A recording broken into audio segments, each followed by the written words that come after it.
This year, I've had the pleasure of being school council chair at Crowland.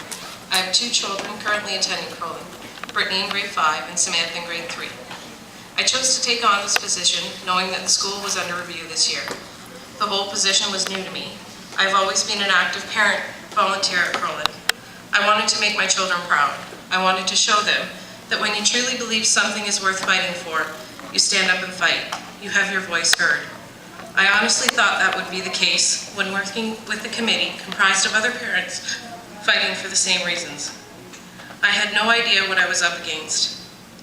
At our first ARC meeting, we were given a very large binder full of policies, procedures, etc. that was a little overwhelming to read. I did read through it, all understanding most of it and questioning the rest. I found out later that not only does the DSBN have policies and procedures that are followed by an ARC committee, so does the Ministry of Education. Obviously, you say, how was I to know this? We were never told as a committee that the DSBN conveniently gets to omit important details, like student achievement.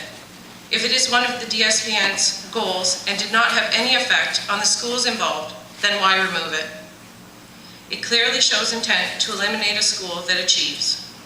Secondly, is the school the only school in the community? I ask you all to drive through Cooks Mills. Does it not matter that Crowland Central is the only school in the town of Cooks Mills? Matthews, Princess Elizabeth, Empire, and Plymouth are not part of our community. They are part of their own community, an inner-city community. As I attended more meetings, I soon began to realize how true that statement is.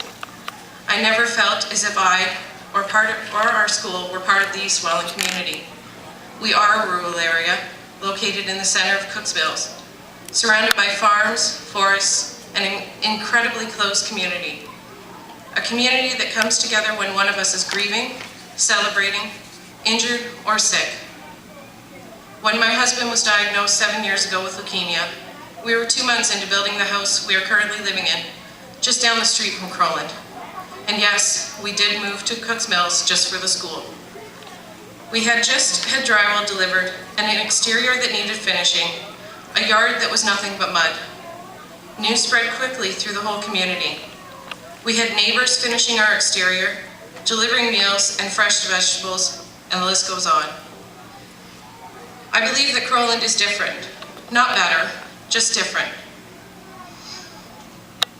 Our children attend Crowland because we have chosen to live in a rural area, because it is a small school, because they are not distracted by busy streets or fences to keep them in their yard, because the children all have something in common.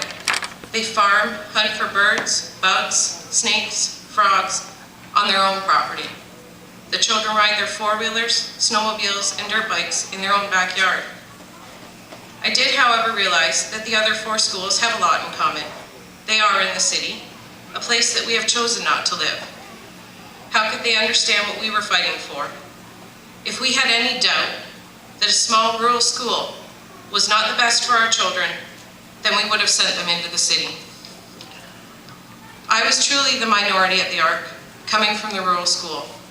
It did not matter what I said or voted against, because the majority wins the vote. It was an obvious choice for Matthews, Princess Elizabeth, Empire, and Plymouth to vote against leaving Crowland open. Why leave a small rural school open when it meant the city would get a wonderful new school? I was fighting with 4 other schools that knew each other, shared resources, and held community nights together. Why all of a sudden are we thrown in the mix? Because we are part of the same planning area. I strongly suggest that you, the trustees, take a good look at all of the planning areas. We should have never been placed in a planning area with 4 inner city schools. Take a look around us. A planning area to include Crowland with 1 or more rural schools would make more sense. Every suggestion I made was down by the board.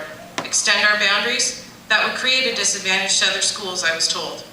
But it is okay to take our children out of our rural environment and put them in an inner city environment. Move some children from Empire or Matthews to Crowland? That would not make sense, I was told. Now their children would have to be bused. But it's okay to bus our children for at least another 15 minutes. Some of the children would be bused longer than their literacy block at school. That would mean their children would not be able to ride their bikes anymore. But that is okay for our children. Some of them currently ride over 2 kilometers each way. Talk about promoting heart health. Close Crowland and send our children into an inner city school, and not one of them would even get the chance to ride their bikes to school again, including my own children. When I asked to have the school deemed rural so that we would qualify for more funding from the ministry, I was told no, that it is not possible because we would need to have a postal code that started with LOS and ended in 0. I know 2 things about our postal code. 1, that L3B means East Welland. 2 is that 5N4 stands for rural route number 1. I also know that it is up to the city to change our postal code. But when the city of Welland approached the committee in March to be involved in the process, they were told it was too late. How is March too late to get involved when you, the trustees, make the final decision on June 22nd? I would like to say that building a new school at Matthews is a great idea. Taking children from 2 rural municipalities and sending them into the city is not a good idea. It will not work. Our parents have told you they will not attend. We have brought ideas to the table to help solve the problem. We are willing to make changes to our school to accommodate many different ideas. We are just asking the trustees to think outside the box and find a way to keep Crowland open. Thank you.